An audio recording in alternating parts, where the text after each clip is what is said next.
Hello everybody, welcome. I'm No02 and thank you for watching this video. Continuing our gadget guide here, and we're going to stay in the support slot here as far as the gadgets are concerned, and we're going to talk about experimental stimulants. That's right, experimental stimulants. Not a whole lot going on here. Pretty straightforward stuff. Now I'm going to show you, not even going to show you a demonstration, no need. Quite literally the same as Expire T5.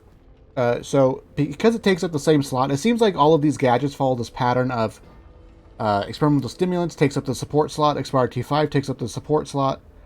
Ultrasonic wound therapy takes up the offensive slot. Crippling frequency takes up the offensive slot. So it seems like these cards that share a slot that they take up seem to share a cooldown and share the same ammo type that is consumed, right? So it sort of makes it very convenient if you end up running those two cards in the same time, that there's no weird like cooldown timer or anything like that. So as far as experimental stimulants is concerned, it's got a 25-second cooldown. It lasts for 10 seconds, and it has a range of about 10 meters. 10 meters. In fact, the cloud effect that experimental stimulants produces is visually the same in every way as the cloud that Expire T5 produces. So in all the little details there, exactly the same. Same cooldown, same duration, same cloud. Similarly as well, right, if you run around with experimental stimulants activated, you are the center of the cloud, and thus if you run away from your teammates and they're no longer in your blessing, they lose the benefits of the 15% damage and 25% reload speed. So, one, do you run these cards at the same time? Stimulants, Expire T5.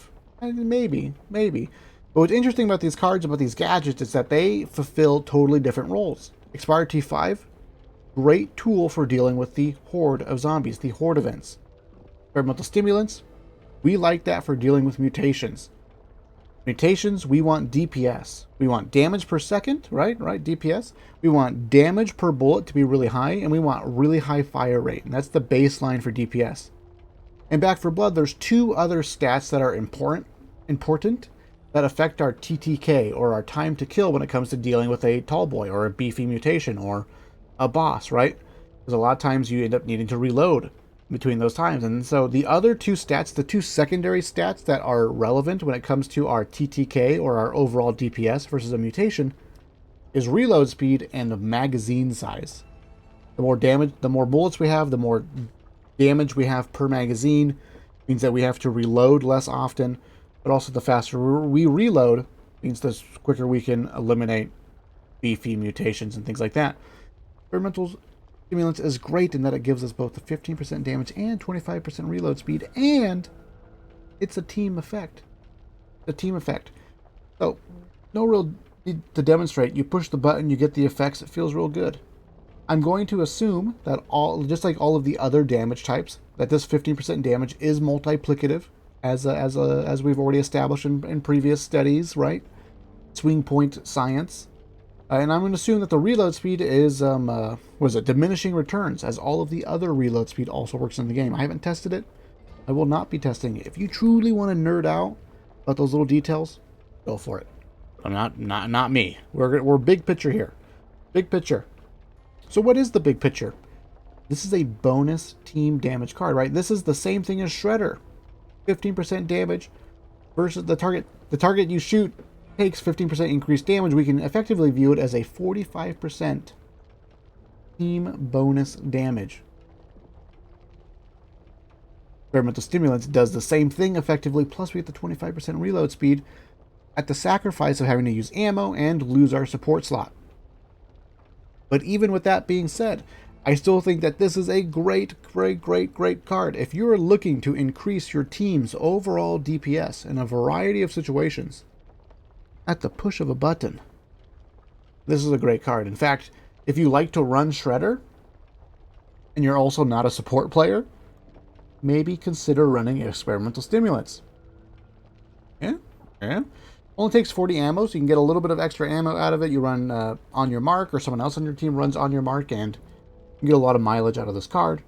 Maybe you run experimental stimulants and Shredder, right? Maybe you cut out Marked for Death and run experimental stimulants. But just need an extra 60% team bonus damage versus the target that you're shooting. Pretty dang good. In fact, I think this card is so good just in general, like comparatively to like Glass Cannon or Full and Full Lead or the other Mag Killer Carrier, right? All the extra like 10% damage with a particular weapon. I think this card gives those other cards, all the other damage cards, a run for their money. And I think it's actually quite cool that for the most part you can say like, oh, well, this also gives you ammo. There is enough separating a lot of these damage cards now, but there's a little bit of choice here, right? Sometimes you do care a little bit about that effective bullet range and things like that, right? Though maybe not that much, right? You Marked for Death highlights it. Really great for night missions, like that mission where you're picking up the supplies that you're taking to the diner. I can't remember what it's called. That mission's really good for night missions, right? The forced nighttime missions are great for Marked for Death. But essentially, if you're looking for raw, flat numbers, Experimental Stimulants is the most bang for your buck. The most bang for your buck, essentially. With the second place, or equal, tied for first, Shredder. Shredder. Right, so if you're looking to boost your overall team damage, or boost your damage in general, with little sacrifice, like Glass Cannon can be a little painful to run, Experimental Stimulants, super, super great. Might be a little costly to run it also with Expire T5, 90 ammo per usage, and can't hurt. Especially too, these two cards really are for separate circumstances. So if you see a tall boy all the way off in the distance, you want to pop Experimental Stimulants, your T5 that you're spending extra 50 ammo on is technically getting wasted because nothing's burning with it.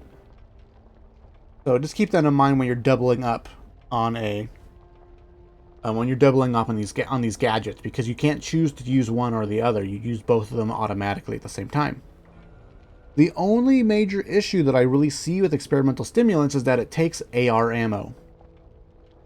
Some of the most flexible guns overall as far as DPS and range and versatility is the ARs. Pretty common sight, right? So you sort of end up double dipping sometimes. This sort of Experimental Stimulant sort of encourages you to either run a shotgun or an SMG. Now granted, SMGs really high rate of fire, really fast reload speed. They're actually not that bad in the ammo department, but pretty inefficient. Not very good for the attrition problem that you might have running out of small bullets, especially since most secondaries also run small bullets, and so sometimes getting teammates to drop small ammo for you, like pulling teeth, because they're also technically using it a lot of the times. Thus, the other option is end up shotguns, and shotguns are overall the highest DPS in the game. But because they're shooting a bunch of little pellets, a lot of times the extra 15% damage doesn't feel like a whole lot because there's a lot of damage drop off, and so you're shooting pellets that do like 3 points, 4 points of damage, or whatever the minimum is, and add a 15% modifier to it. It adds up over time. Shotguns in general, the highest DPS in the game. So it all ends up playing a role. But again, not the biggest deal in the world. I guess the issue is it railroads you a little bit. That's the point I'm trying to make, is that because it costs AR ammo, it doesn't feel good to double dip by running an AR and then also having to burn a magazine or two automatically by just activating the ability. It sort of feels like you have to go shotgun. It's just the best overall as far as DPS is concerned. And if we are running this card, DPS is a concern, right? Because if you're not worried about your DPS, then you don't need this card. That's my take on Experimental T5. It's Experimental Stimulants. A great card. It's super awesome. I mean, it's right up there with Shredder and all the other damage cards, I think. I think if you're looking for just straight up more damage, you end up running this card. You end up running it. Pretty cool. Thank you guys for watching. I appreciate it, and I will see you in the future.